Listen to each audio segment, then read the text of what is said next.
Hey, this is Stu Schaefer, and I'm about to give you my 5 favorite tricks, hacks, secrets to burning fat and losing weight fast. And I've been using these for 24 years. Let me show you what I'm talking about.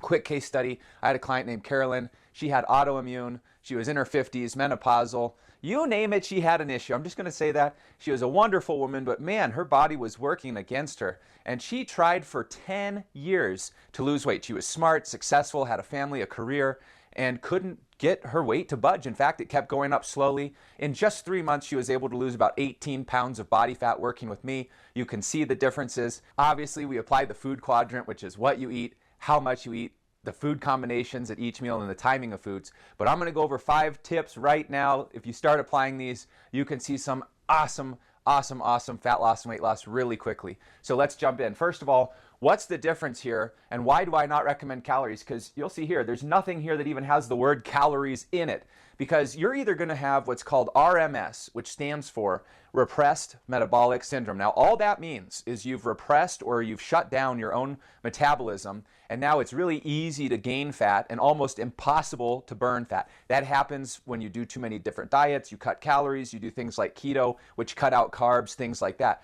And what happens is when you have RMS, it's like the weight will come on like that, but man, it's so hard to get it off, and a lot of women experience this. Now, the other option is what I show people how to do, and this is called getting your body in a thermogenic state. Now, all that means, it's a fancy Harvard term, all that means is now your body's burning fat 24/7. 24/7, no matter what. And this is why my clients can eat more calories, eat more food in general, and they lose weight faster and easier than they ever have before. Well, I'm going to go over 5 tips right now that'll help you get started with that. And really, here's the truth. Everyone online, if you look at most of the experts, they're all talking about calories. You got to be in a calorie deficit. You have to be in a calorie deficit. Oh, you got to do this. That's not true.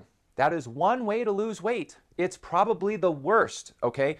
If you held your calories the same and you weren't gaining and you're maintaining your weight with a certain amount of calories, and then from there, you didn't lower the calories, all you did was change what you're eating, when you're eating it, and the combination of foods at each meal, you would be able to lose weight without restricting calories, without feeling deprived, without feeling hungry, and without your energy or your metabolism tanking. And that's the best way to do it. You have to create the correct chemical reactions in the body. I'm going to put a link right here to a video where I specifically talk about the certain enzymes and hormones right up here that will cause you to burn fat or cause you to store fat, and how to trip those chemical reactions. But let's dive in right here. So number 1, the 5 p.m. rule. What is that? Do not eat carbohydrates after 5 p.m. That would include things like pastas, rice, fruit, peas, corn, potato, sweet potato. Don't eat those after 5. Your body is trying to simmer down at night, okay? Obviously, if you work the graveyard shift and your day starts at 5 p.m., this doesn't apply to you. But for most people, your body's winding down. You're going to go to sleep. You're less active. Your melatonin's kicking in because the sun is setting outside. You don't need the carbs at night.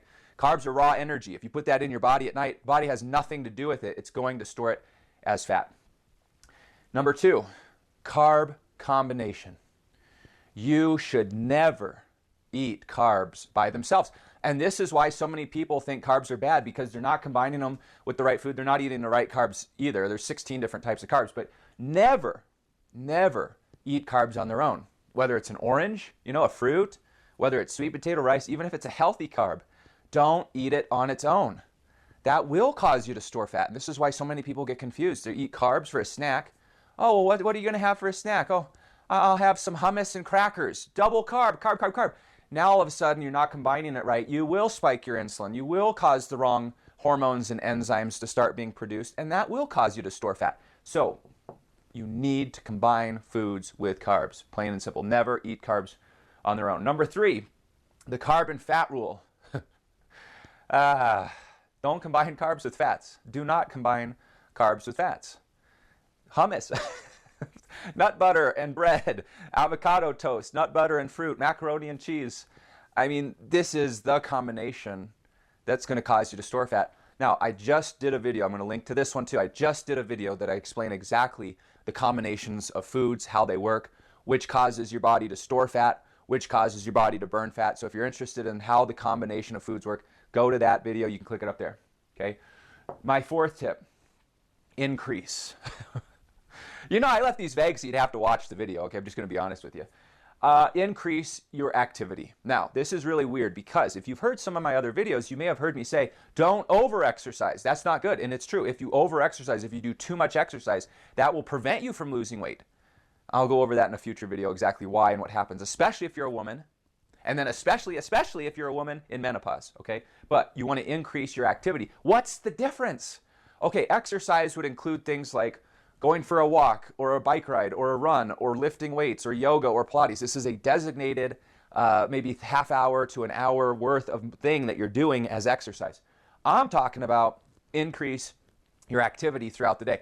Park further away from the store in a parking lot so it forces you to walk 2.5 extra minutes in to the store and out from the store. Okay, take the stairs instead of the elevator. Get extra steps and move through the house, you know. Walk a little bit more if you're going shopping in a grocery store or a mall. Now, this is called, some people say, well, you're just talking about steps. Get more steps. You could look at it that way.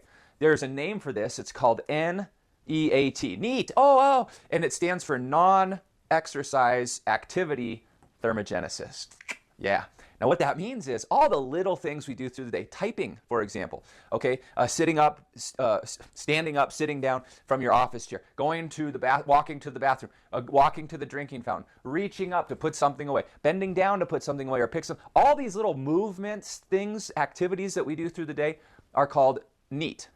And all it means is it's not exercise, but it's activity, okay? Well, a lot of times these days, people are either exercising or they're sitting. Okay, you want to be moving.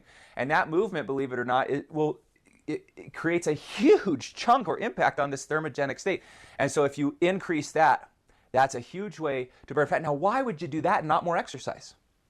Because the exercise is more stressful. You don't need a designated time. These are like teeny little tiny bouts here and there and all sorts of, you won't even notice it. Your body won't be under stress when you're doing it. But lo and behold, that will cause a massive amount of fat burning, okay? So that's tip number 4. Find ways to increase your activity and movement through the day. That's not exercise. Repeat, not exercise. All right. Smaller meals. I gotcha.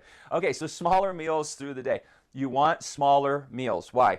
Because if you have a meal that's big, this is going to cause a bigger spike in your blood sugar. It's going to burden your digestive system. You're going to go over something called your nutrition threshold. Now, what this means is your body can only absorb a certain amount of stuff at once, like vitamin C. And this is true with food, proteins, carbs, fats, etc.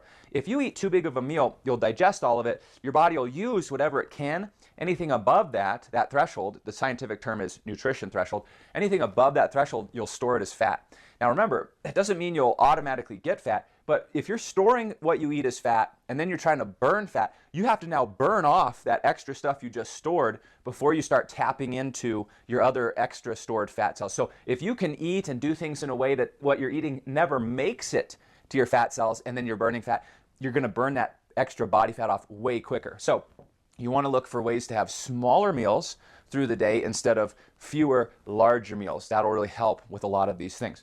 So these are my 5 tips, but you know what? We're going to talk about food timing on the next video. So you want to stay tuned. Make sure you hit subscribe, you hit the little bell icon so that you're notified when we drop these videos because we're going to talk about when should you have certain foods during the day that would be more conducive for you burning fat and never storing fat. How do you split up the meals? We're going to talk about that on the next video. But you do these 5 things right now. Go do them. Don't listen to this and watch this video and say, oh, that's interesting. I wonder if it works. Oh, that's a good idea. Go out and try it for a couple of weeks at least. You do it. You test it. Stop eating carbs after 5. Make sure you never eat carbs on their own. Don't mix carbs and fats. Find ways to increase all that little activity and break your food into smaller meals through the day. We're going to talk about specifics on the next video. These are so easy. Don't let the simplicity fool you. These are amazing. All right, we'll talk to you on the next video, okay? Take care.